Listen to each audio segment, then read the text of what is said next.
Ja'a ashabu Rasulullah sallallahu alaihi wasallam. Datang beberapa orang sahabat Nabi sallallahu alaihi wasallam. Fahum Abdullah bin Mas'ud radhiyallahu ta'ala anhu, Hudzaifah al-Yamani radhiyallahu ta'ala anhu, wa Ubay bin Ka'ab radhiyallahu ta'ala anhu. Baik, datang beberapa sahabat Nabi sallallahu alaihi wasallam, di antara mereka adalah sahabat Abdullah bin Mas'ud, kemudian Hudzaifah al-Yamani, kemudian Ubay bin Ka'ab radhiyallahu ta'ala anhum jami'an. Fasa'alu Sayyidata Aisyah radhiyallahu ta'ala anha. Mereka bertanya kepada Sayyidah Aisyah, semoga Allah meridai kepada beliau, an sifati salatin Nabi sallallahu alaihi wasallam, tentang sifat salat malamnya Nabi sallallahu alaihi wasallam.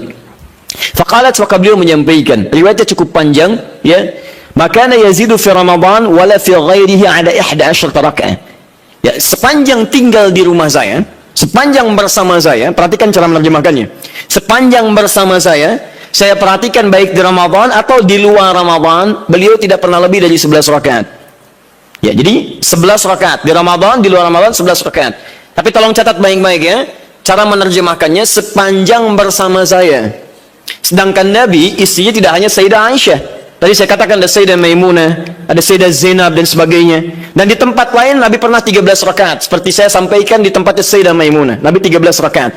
Ada bahkan yang kurang dari itu, ada yang lebih daripada itu. Tapi di rumah Sayyidah Aisyah 11 rakaat. Dan ini telah tuntas di pertemuan lalu. Perhatikan, yusalli arba'an, kemudian beliau salat 4 rakaat, thumma yusalli arba'an, kemudian 4 rakaat, thumma yusalli thalathan. Beliau salat 4 rakaat dan 3 rakaat. 4, 3. 4 tambah 4, 8 tambah 3, 11. Ini seperti kesimpulan di pertemuan lalu, boleh kita menunaikan salat malam dengan 11 rakaat, formulasinya 4, 4, 3. Kalau Anda ingin 2, 2, 2, 2, ujungnya 1, boleh. Hadisnya sudah saya sampaikan. Bahkan masih tertulis di Abu Dawud nomor hadis 1369. Jadi kalau 11 boleh gunakan 2, 2, 2 ujungnya 1, atau kalau witirnya 3 kemudian 8 tambah 3, atau 4, 4, 3, selesai. Tapi pembahasan kita bukan di situ. Teruskan hadisnya. La tas'al an husnihinna wa tolihinna. Tapi jangan ditanyakan bagaimana panjang dan bagus bacaannya. Jangan ditanya. Maka setelah peristiwa itu, beberapa malam kemudian mereka mengikuti Nabi SAW, sholat di belakang Nabi SAW dalam kesempatan sholat malamnya.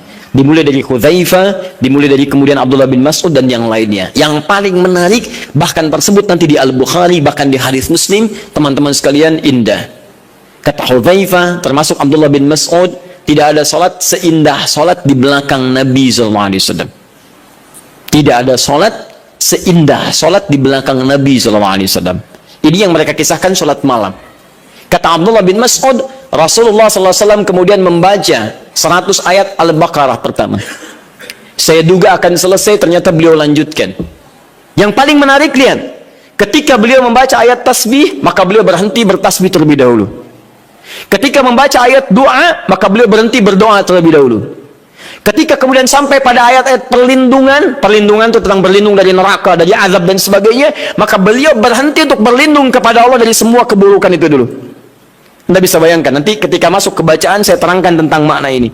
Tapi poinnya adalah, saya mau tanya pertama kali, 3 orang sahabat ini sholat di belakang Nabi dalam kesempatan sholat fardu atau sholat sunnah? Sunnah. Sholat sunnahnya siang atau malam?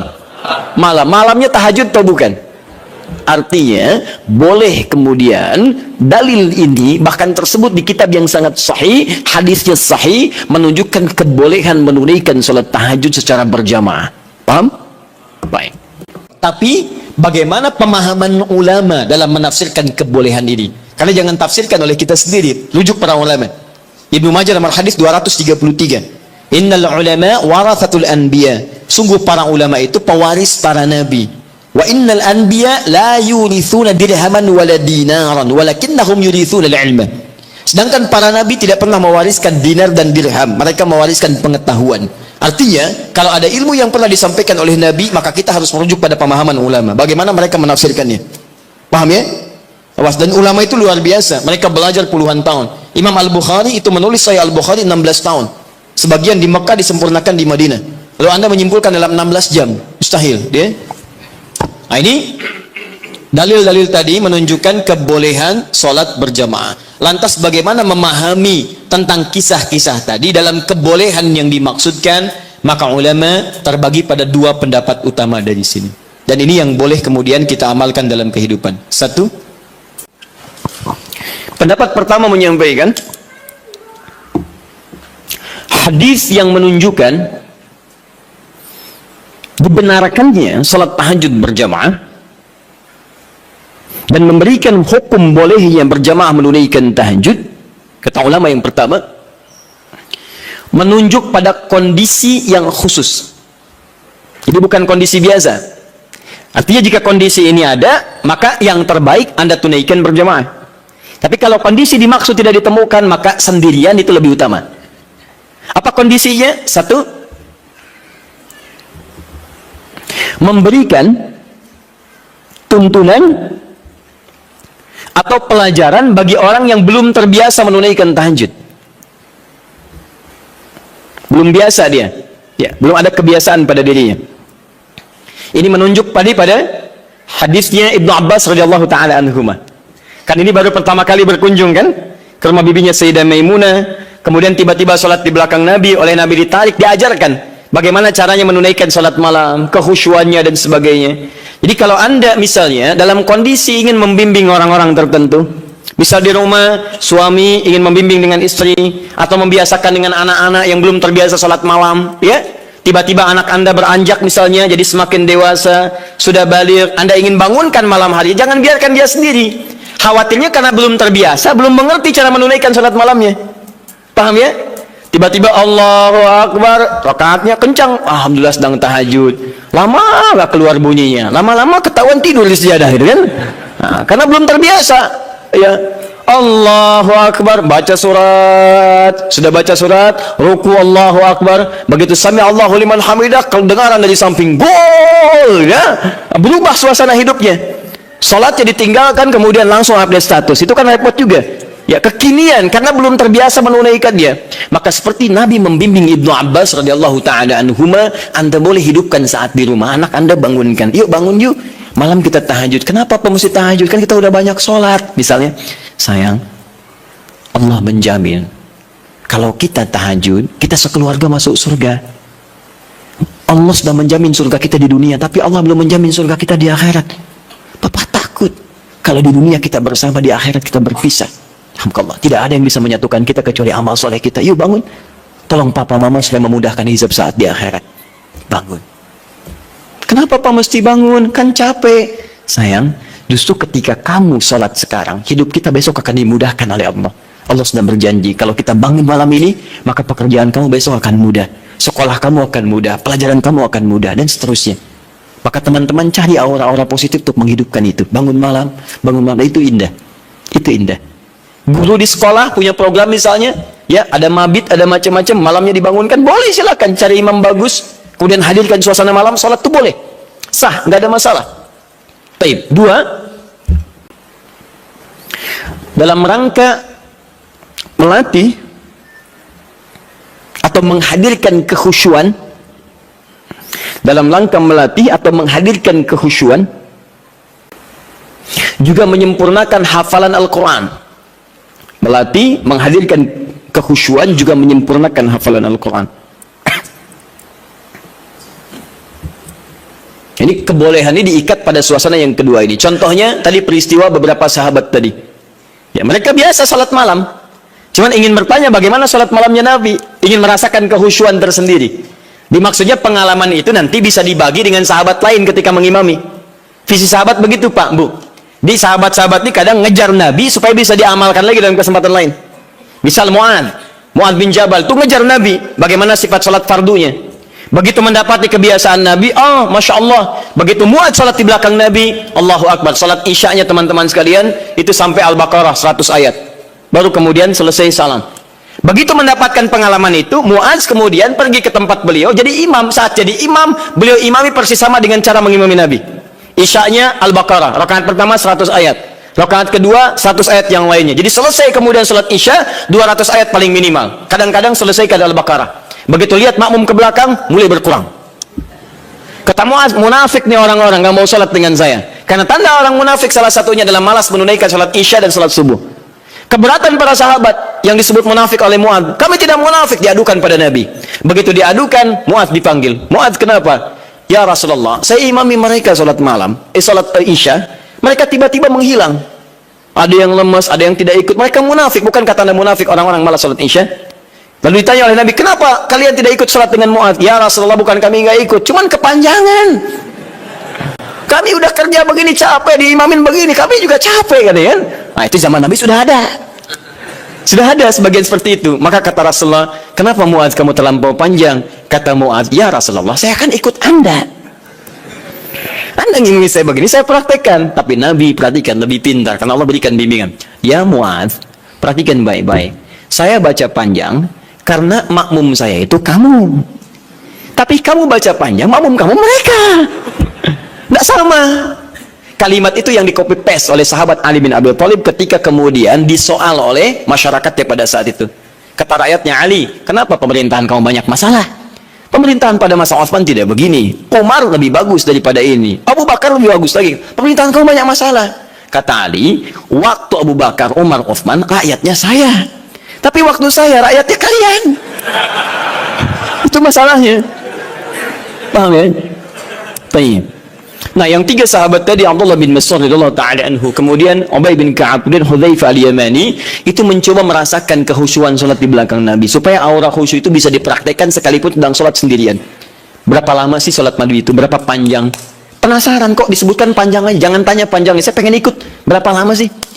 So, seperti apa bacaannya? Itulah yang kemudian mereka dapatkan dan diabadikan oleh Imam An-Nawawi. Antum beli kitab At-Tibyan. Saya ada beberapa yang bahasa Arab, seingat saya yang di terbitan Darul Kutub Al-Islamiyah warna merah marun, itu halaman 37, paling kanan sebelah atas, paragraf pertama baris 1 sampai 3. Itu teman-teman sekalian, kata Imam An-Nawawi, sepeninggal Nabi, semua sahabat Nabi yang profesi apapun, maaf ya, yang pedagang, yang pengusaha, yang birokrat, yang diplomat, itu tidak pernah meninggalkan kebiasaan sholat malam dan kebiasaan mereka sampai khatam Al-Quran. Sholat malam ya.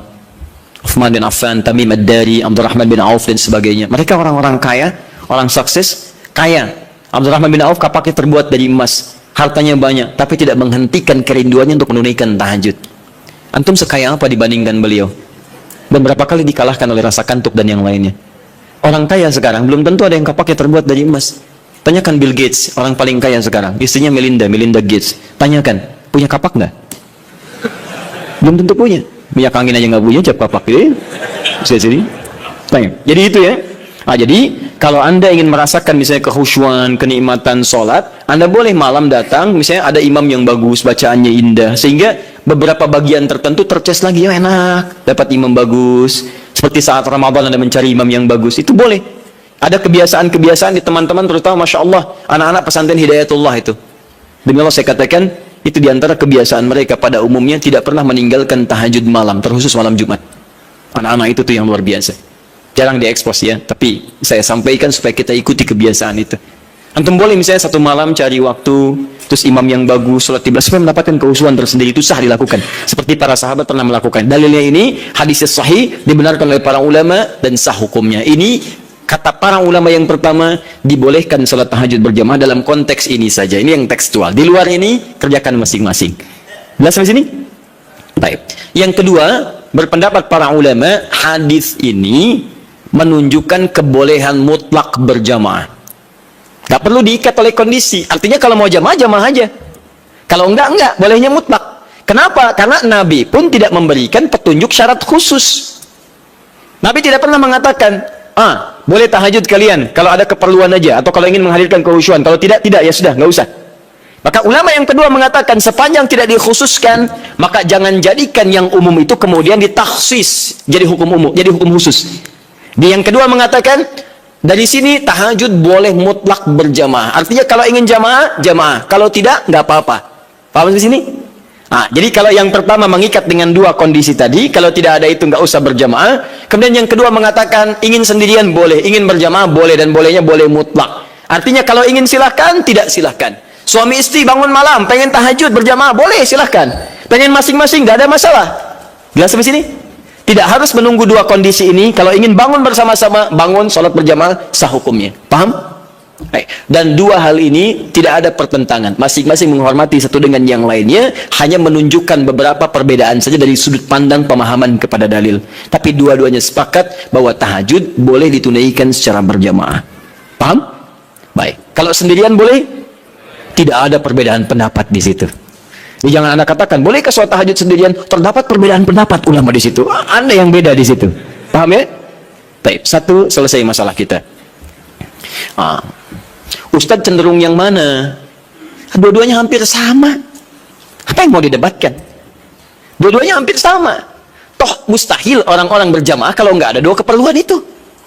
Silakan cek. Pada umumnya ketika berjamaah kan dua itu.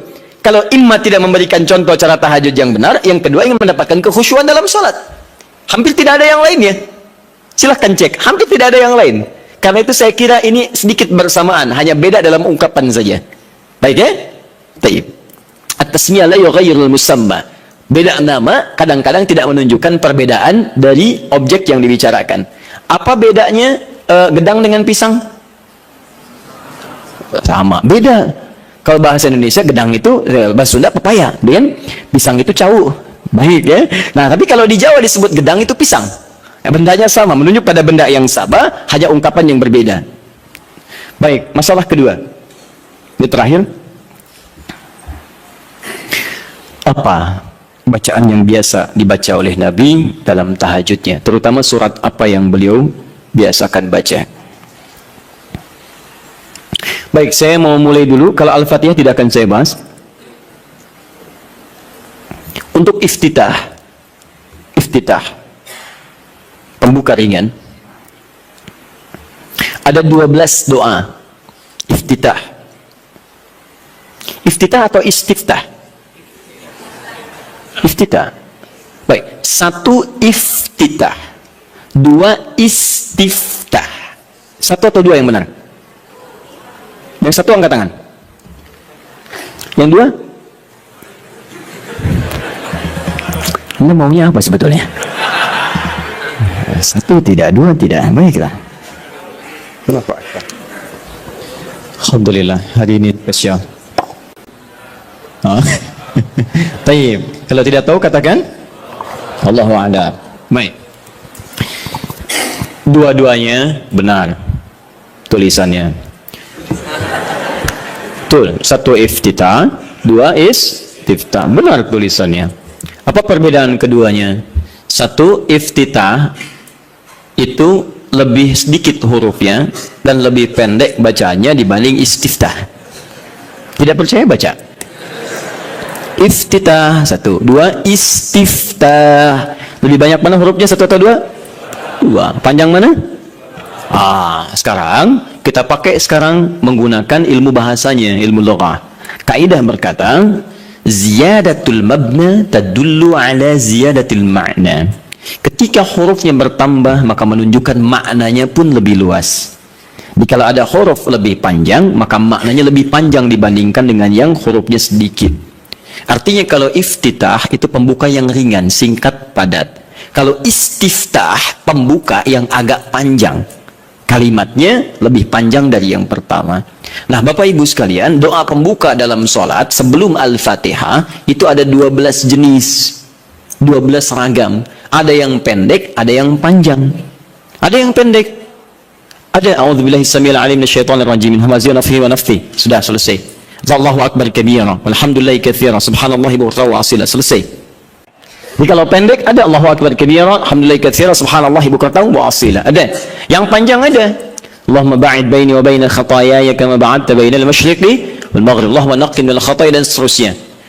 Misal ada lagi yang wajjahtu wajhal ladzi fatara samawati wal ardh dan seterusnya. Itu panjang.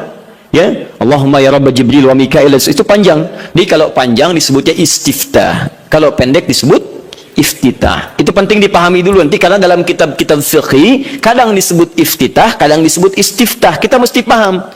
Nah, sunnahnya di mana ini ditempatkan? Kapan baca yang iftitah pendek, kapan baca yang panjang? Maka saya sampaikan pada Anda, kebiasaan Nabi kalau beliau sholat dalam situasi yang sedang dikejar oleh aktivitas yang lain, misal safar atau kondisi mendesak, maka beliau tidak pernah membaca yang panjang-panjang, singkat. Allahu akbar kabira alhamdulillahi katsira subhanallahi bukratan wa asila. Selesai. Kalau Anda baca wajah itu setelah itu artinya dua doa digabungkan jadi satu. Jelas ya? Jadi kalau Anda dalam sholat-sholat di qasar, saat safar, jangan baca yang panjang-panjang. Sholatnya aja di qasar, kenapa iftitahnya dipanjangin? Kadang bahkan nggak dibaca sama sekali. Kadang bahkan nggak dibaca sama sekali, seperti dalam salat tarawih, lebih pendek lagi. Lebih pendek lagi. Ya, jadi dan seterusnya. Jadi teman-teman itu penggunaannya. Kalau dalam salat-salat fardu baca yang menengah, Allahumma ba'id dan sebagainya. Tapi dalam salat malam, apalagi dalam salat sendirian, yang kekhusyuan terjadi antara pribadi dengan Allah, tersambung dengan Allah Subhanahu wa taala, maka Nabi seringkali memilih yang panjang dalam iftitahnya. Maka dipilihlah kemudian yang istiftah. Allahumma ya Rabb Jibril wa Mikail dan seterusnya. Atau yang wajjahtu wajhal ladzi fatara as-samawati wal arda hanifan musliman wa ana minal musyrikin dan seterusnya. Itu panjang. Itu boleh. Bacakan pilih yang paling panjang sehingga ada getaran-getaran pada jiwa, ada semacam warming up. Kita lebih tersambung dulu sebelum membaca surat-surat yang lainnya. Nah, dalam salat malam, cobalah pahami itu. Nah, dalam salat malam Nabi lebih banyak membaca yang panjang-panjang seperti yang wajjahtu. Itu indah. Kenapa dibaca yang wajjahtu? Salah satu yang Robba Jibril, Robba Mikail. Kenapa yang dibaca itu? Karena salat malam itu, waktu malam hari, buka Quran surah ke-73 ayat yang ke-6. Karena waktu malam itu, waktu yang paling tepat untuk menyentuh jiwa kita. Bacaan-bacaannya lebih menghunjam kepada jiwa. Inna nasyi'atal laili hiya ashaddu wat'aw wa aqwamu qila. Sungguh bangun malam, salat malam itu ashaddu wat'a, lebih menyentuh kata-katanya kepada jiwa kita. Wa aqwamu qila, dan kalimat kita itu lebih meresap pada jiwa. Nggak percaya silahkan Anda bangun malam ya, bandingkan dengan salat siang, itu lain khusyunya. Akan terasa nikmat malam. Kalimat-kalimatnya cepat menyentuh pada jiwa kita. Makanya mencari kalimat-kalimat, doa-doa, bacaan-bacaan yang sentuhan ke jiwanya lebih dalam. Wajjahtu wajhiya lilladzi fatara as-samawati wal arda hanifan musliman wa ma ana minal musyrikin. Duhai Allah, malam ini aku bangun, ku hadapkan sepenuhnya diriku ya Allah, aku pasrahkan kepadamu penguasa langit dan bumi. Aku berjanji tidak akan musyrik selama hidup ya Allah. Inna salati wa nusuki wa mahyaya wa mamati lillahi rabbil alamin. Duhai Allah, sungguh salatku malam ini, semua ibadahku, hidupku, atau engkau wafatkan aku di malam ini. Wa mamati, atau engkau wafatkan aku di malam ini. Anda bangun malam jam 2, terus Anda kalimat itu Anda ucapkan dan Anda paham artinya. Atau engkau wafatkan aku di malam ini ya Allah. Lillahi rabbil alamin. Hamba ikhlas. Kalau itu sudah ketetapanmu Tuhan penguasa alam. La syarika lahu bidzalika umirtu ana minal muslimin. Dan saya ikrarkan mulai hari ini ya Rabb, saya tidak akan berbuat dosa-dosa apalagi musyrik. Dan seperti itu saya diperintahkan, saya komitmen mengerjakan hamba yang terbaik. Wa ana minal muslimin. Dan kalau saya diberikan kesempatan untuk hidup esok hari atau sekarang saya wafat, saya berjanji akan jadi orang Islam yang lebih baik lagi. Saya akan makin patuh. Makanya kalau orang baca iftitah atau istiftah dengan bacaan ini dan tidak lebih baik setelah sholat, ada yang salah dengan kata-katanya. Tapi itu indah saat dibacakan di malam hari. Cobalah malam bangun, hadirkan suasana itu, baca dengan baik, dan itu nyaman ke jiwa kita. Kita lebih butuh kalimat-kalimat itu untuk menyentuh jiwa dibanding kesibukan. Sekarang malam itu dibuat seperti siang. Padahal kata Quran, waja'alna al-laila libasa waja'alna an-nahara ma'asya. Malam itu kami desain kata Allah untuk istirahat, siang untuk aktivitas. Sekarang orang dipaksa beraktivitas di malam hari. Ya, maaf ya, yang Piala Dunia itu mereka masih siang, kita yang nontonnya malam. Kita yang malam, mereka siang. Jadi kalau teman-teman Anda bisa memutar kembali apa yang Anda bisa lihat siang harinya, kenapa Anda korbankan waktu malam Anda? Karena setiap metabolisme tubuh kita itu ketika diporsir untuk beraktivitas, dia akan menuntut gantinya. Malam istirahat, Anda 7 jam, Anda pakai 2 jam aktivitas, besoknya dia nuntut 2 jam untuk istirahat. Supaya ada kebiasaan perputaran bagian dari tubuh kitanya. Karena itu coba kita pahami ya, orang-orang di luar itu desainnya luar biasa. Kita dipaksa untuk mengerjakan sesuatu yang mereka nggak lakukan. Kayak rokok misalnya. Ya, pengusaha rokok, pembuat rokok di luar, mereka nggak merokok, dikirim ke kita. Itu yang repot gitu kan. Kadang-kadang kita harus melihat dengan lebih dalam untuk memahami bahwa ada sesuatu yang harus kita saring kembali. Jangan mencela orang lain, itu strategi mereka. Tapi kita bisa memilih untuk mendapatkan yang baik atau meninggalkan yang buruk dalam kehidupan. Jelas ya? Baik. Ini yang iftitah surah terakhir, dan saya berhenti di sini, dan saya mohon maaf barangkali ini bagian terakhir dari sesi bahasan. Untuk sementara saya tidak membuka tanya jawab dulu karena kami jam 3 harus sudah berada di Bekasi. Surat apa yang dibaca oleh Nabi? Secara singkat ada tiga jenis surah yang umumnya dibacakan oleh Nabi SAW dalam kesempatan salat malamnya. 3 jenis surah. Alhamdulillah. 1, surat yang ringan. surat yang ringan, saya tidak katakan pendek ya, tapi ringan, ingat baik-baik. Surat yang ringan, yang diisyaratkan bagi para pemula yang menunaikan salat tahajud. Surat yang ringan, yang diisyaratkan bagi para pemula dalam menunaikan salat tahajud. Contoh dalilnya Quran surah Al-Muzammil surah 73 ayat 20. Faqra'u ma tayassara minal Quran. Bacalah yang ringan-ringan dari Quran yang Anda hafalkan. Ringan. Ya. Berapa ringannya Nabi? 100 ayat Al-Baqarah. Oh, sampai kaget di luar. 100 ayat. Kadang-kadang beliau baca 10 atau 11 ayat terakhir surah Ali Imran. Ya. Dalam satu rakaat. Jadi ukuran ringannya bisa relatif. Ya, ringan bagi Nabi, belum tentu ringan bagi kita. Tapi prinsipnya, cari yang ringan. Misal begini, tadi kan, maaf ya, ibu bapak, Nabi kan tadi pernah sholat, di belakangnya ada sahabat kecil, namanya siapa? Masih ingat? Ibnu Abbas. Itu kan masih kecil, balik aja belum. Ya, mau dinaikkan surat yang panjang, susah. Makanya dibaca yang ringan. Pada saat itu riwayat yang muncul ketika sholat di belakangnya Ibnu Abbas, itu Ali Imran 10 ayat terakhir. Ya, bahkan dari 11 ayat terakhir yang inna fi khalqis samawati wal ard dan sampai ujung ayatnya. Ya, ringan. Maka dari itu ketika Anda misal mendidik anak salat malam, bangkit di malam hari tiba-tiba dia ikut, jangan baca yang panjang-panjang. Anak Anda 5 tahun bangun, lihat Anda salat, mama salat pengen ikut, Allahu Akbar. Ya Allah, alhamdulillah anak saya ikut, mumpung ikut Al-Baqarah. Akhirnya kesan pertama bagi dia, salat malam itu sulit. Di begitu Anda melihat anak Anda ikut misalnya yang kecil atau misalnya yang besar tapi belum biasa berdiri lama, peringan salatnya, wadduha. Sehingga ada merasa enak dia. Oh, ternyata salat malam itu nggak panjang-panjang, cuman ad-duha. Besoknya alam nashrah, lebih pendek lagi. Besoknya al-falaq. Masya Allah, naik lagi. Tadinya ikut 2 rakaat, besoknya 4 rakaat, 6 rakaat. Begitu 11 rakaat, stabil mulai. Al-Baqarah, Ali Imran, An-Nisa. Kalau dia akan bertanya, mah bosan kok ad-duha terus, cari yang lain dong. Anda naikkan Al-Baqarah ya, nggak apa-apa. Bismillah, naik. Tadi itu indah. Itu indah, paham ya? 2. Surah-surah yang tersusun dalam Al-Quran, surah-surah yang tersusun dalam Al-Quran secara tertib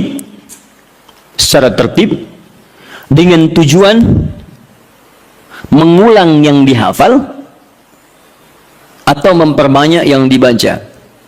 Dengan tujuan mengulang yang dihafal atau memperbanyak yang dibaca. Kalau yang tadi yang ringan-ringan, sekarang justru terbalik, panjang. Jadi panjangnya ini diurutkan. Jadi kalau ada yang sudah hafal Quran, maaf ya, sudah hafal, maka jangan tinggalkan tahajud. Ciri penghafal Quran itu nggak meninggalkan tahajud. Nah, dalam tahajudnya dia mendesain salatnya itu untuk mengulang hafalan. Itu yang dikerjakan para sahabat. Bahkan ada yang semalam 30 juz. Ada yang semalam misalnya 1 juz dulu. Saya target 30 malam, misal 30 juz, tiap malam 1 juz. Boleh. Silahkan sekarang Al-Baqarah juz pertama. Ya, dari Al-Fatihah sampai Al-Baqarah 141, misalkan. Kemudian malam keduanya 142 sampai 253. Teruskan lagi 252. Selanjutnya 253 sampai Ali Imran, terus An-Nisa sampai 30 malam 30 juz dia selesai. Itu boleh. Ya. Atau misalnya semalam 5 juz, boleh. Karena gitu ya. Jadi kalau Anda sudah terbiasa menghafal Quran, sehari bisa 5 juz, Bu, Pak.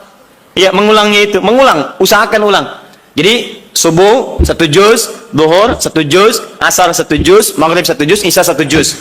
Kalau tidak mau capek dibagi 2, setengah juz sebelum subuh, setengah juz setelah subuh. Terus sehari 5 juz, mulai hari Sabtu, hari Ahad 10 juz, Senin 15 juz, Selasa 20 juz, Rabu 25 juz, Kamis 30 juz, Jumat berdoa kepada Allah. Khusus berdoa, tidak mengulang. Jumat itu doa minta, ya Allah, Engkau minta salat, saya salat. Engkau minta menghafal, saya menghafal. Engkau minta mengulang, saya mengulang. Engkau minta berdoa, sekarang saya bermohon kepadamu, ya Rabb. Kalau saya sudah salat, saya sudah berinfak, sudah menghafal Quran, belum Engkau kabulkan juga, maka mohon tunjukkan pada saya dengan cara apa lagi saya mesti bermohon kepadamu. Maka doa penghafal Quran ketika dia bisa khatamkan dalam 6 hari itu, Jumatnya mubarakah untuk dia. Itu yang disebut oleh orang Arab Jum'ah mubarakah, Jum'ah mubarakah. Semoga Allah turunkan keberkahan. Nanti yang Anda hafalkan sampai Isya itu diulang, malamnya pakai dalam tahajud 5 juz. Dibagi misalnya 10 rakaat, ya, satu juznya, satu rakaatnya setengah juz. Rakaat terakhir witir misalnya, ya, atau silahkan bagi ke 23 rakaat atau yang lainnya.